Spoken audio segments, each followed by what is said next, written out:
সেই কত বছর পরে দেখা না? হ্যাঁ, সে অনেক বছর পরে দেখা। তো আজকাল কি করছো তুমি? আমি এখন একটা আইটি ফার্মে জব করি। আচ্ছা, আর তোমার ওয়াইফ? আরে ও কোনো কাজ করে না, জাস্ট হাউস ওয়াইফ।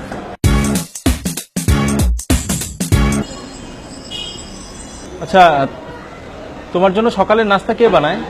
আমার ওয়াইফ বানায়। ও না বানাইলে আর কে বানাবে? ও তো কোনো কাজ কাম নাই। তোমার বউ সকালবেলায় ঘুম থেকে ওঠে কটার সময়? ও অনেক সকালে উঠে, কারণ সবকিছু তো ঠিক মতো চলতে হবে।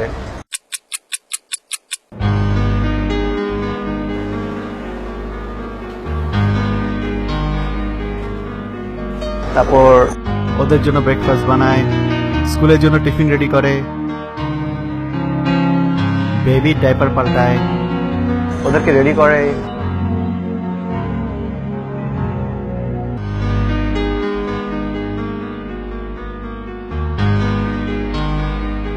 নাস্তা করায়।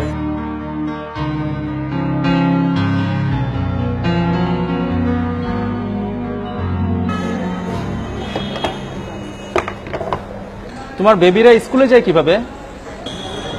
আমার বউ নিয়ে যায়, কারণ ও তো কোনো কাজ নাই।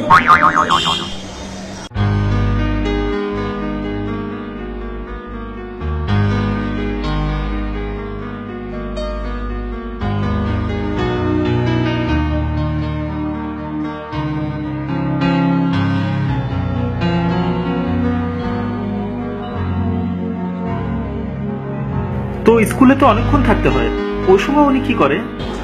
ও সময় এমনি যদি ঘরের জন্য কোনো বাজার টাজার লাগে, ও আশেপাশে দোকান থেকে কিনে।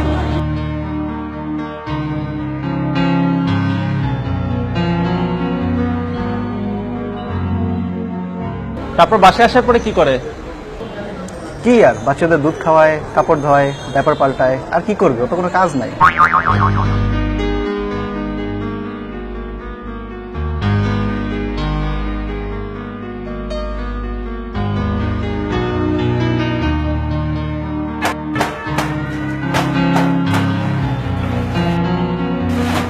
আচ্ছা, তো তুমি কি করো অফিস থেকে আসার পরে?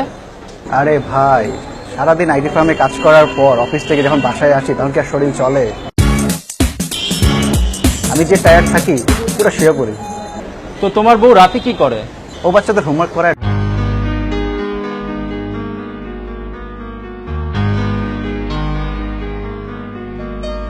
এরপর রাতের খাবার বানায়।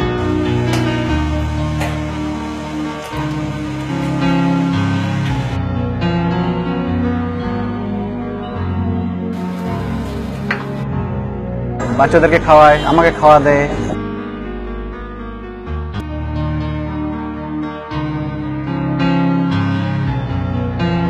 বাসন ধোয়।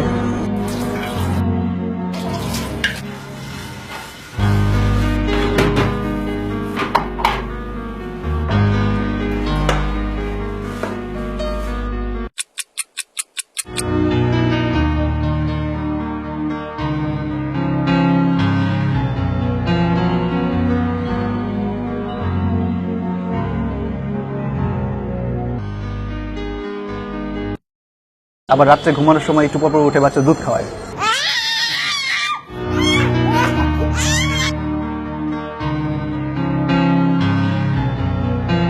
আর ওর তো রাত্রেবেলা ঘুমে ডিস্টার্ব হলে কোনো সমস্যা নাই, ওর তো পরের দিনেও কোনো কাজ নাই।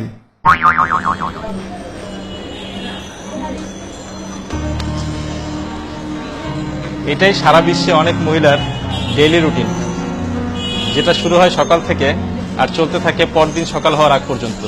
তারপরে এগুলোকে কোনো কাজ বলা হয় না। Appreciate your wife, mother, sister, daughter, কারণ তারা যেই কষ্ট আর ত্যাগ করছেন তা প্রাইসলেস।